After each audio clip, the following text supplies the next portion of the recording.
Hey guys, great to have you here today. And I've got 3 very simple tricks or hacks that you can use to start playing better golf right away. And the first one is using a simple door wedge. This is what you'd cram under your door to keep the door open. I've carried this in my golf bag for years giving lessons. And all you're gonna do here is you're gonna set up to this golf ball.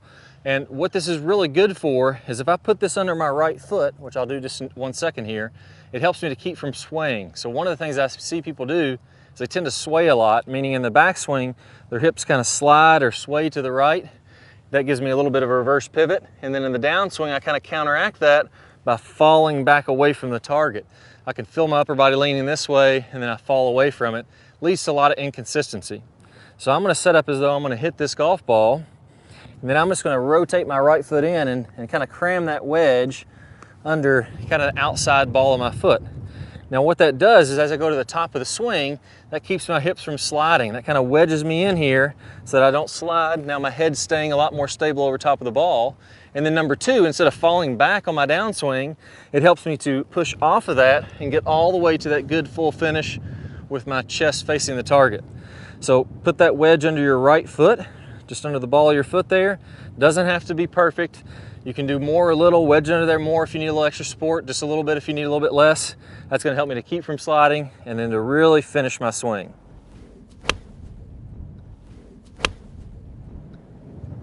All right, so number 2, I can also use this same wedge to help clear my hips out of the way in the follow through. So when you're rotating your hips coming through, a lot of times I'll see players that stop using their hips and they use a lot of hands and arms. What we're gonna do is work on pushing down and out with this left foot to clear those hips out of the way. All I'm gonna do here now, let's go ahead and set up to another golf ball. That way I can get the feel for where I need to be. I'm gonna take that same wedge and push it under my toe on my lead foot. Now as I push into this wedge on the downswing, that's gonna clear my hips out of the way and it's gonna help me to get to a good full finish. So if you struggle rotating through the shot, this is gonna be great for you.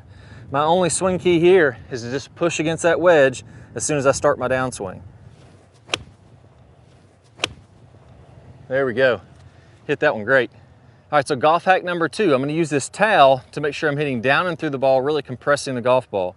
What I wanna do is I can just roll a towel once so it sticks up about a 1/2 inch off the ground, and I wanna put my golf ball a good 6 inches in front of that.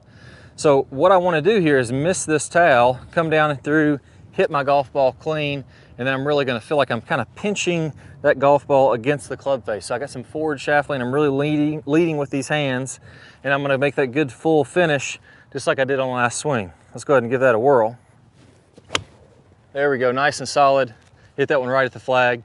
Now if I do this incorrectly and I start to flip a little bit, what'll end up happening is I start to catch this towel and all of a sudden I really whack it pretty hard. If you use a small towel, it's a little bit easier. It's not gonna get all tangled up if you happen to hit it, but this gives you direct feedback so you can make that nice down and through swing and really compress the golf ball. All right, golf hack number 3, the dreaded hosel rocket. Nobody likes hitting these off the hosel, getting that shank over in the woods. That can be really embarrassing. If you ever catch the shanks, one of the best things to do is roll up a towel and put the ball very close to the edge of that towel. So if I swing and I was to hit that hosel, I would just hit this entire towel here.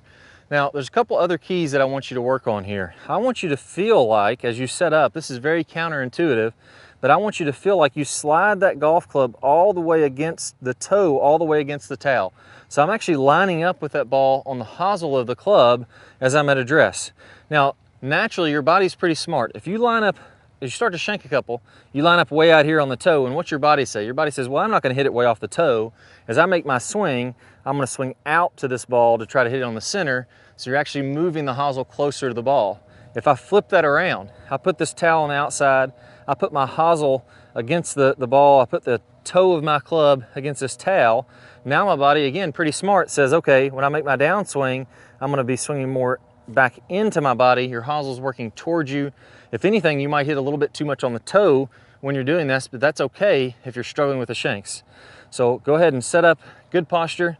Put that towel where it's very close, only 1/2 inch to 3/4 of an inch outside of your club if you were to hit it dead solid. And I'm gonna start with the toe of that club against this towel. As I swing, I'm gonna pull the toe more toward me and I'm gonna hit a good, nice clean shot. There we go, guys. That's gonna help you to get rid of those shanks, hit them a lot more solid. All right, so we went over some great hacks that are gonna help you to hit better today. What if we wanna build that long-lasting swing, that swing where we can generate a ton of club head speed, outdrive our friends, feel like we're playing to the top of our potential? Everybody wants to do that. Well, I got a great bonus video. It's my #1 lag drill. I think lag is so important to be able to create that angle and let this club do the work rather than trying to muscle through with your body. You're letting that club generate the speed.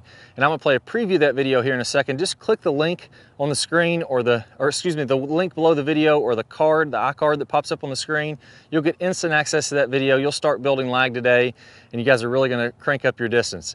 Let's go ahead and get started. Hi guys, and welcome back. I'm Clay Ballard, and in today's video we're going to talk about one of the absolute worst drills for creating lag. It's a very common drill that I see, and in this drill what we're going to do is we're going to set the wrist very early to create an angle of lag, and then we're going to try to hold this throughout the swing.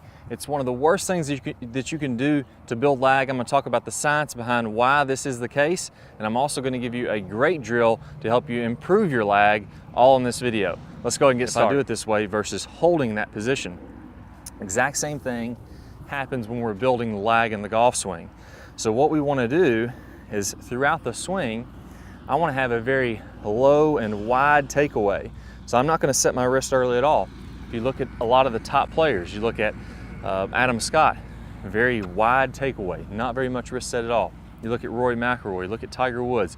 All these players are using a wide takeaway and not getting very much wrist set, so that later in the swing, as we start down, we can increase this wrist set, and we're really only going to max out this angle of lag for a split second in the downswing. Okay, so a 3-step drill here. Now, as we get started with this, I want to remind you that the fulcrum in this golf club for getting a massive amount of lag is right at the end of the golf club. This is where I want my hinge point to be.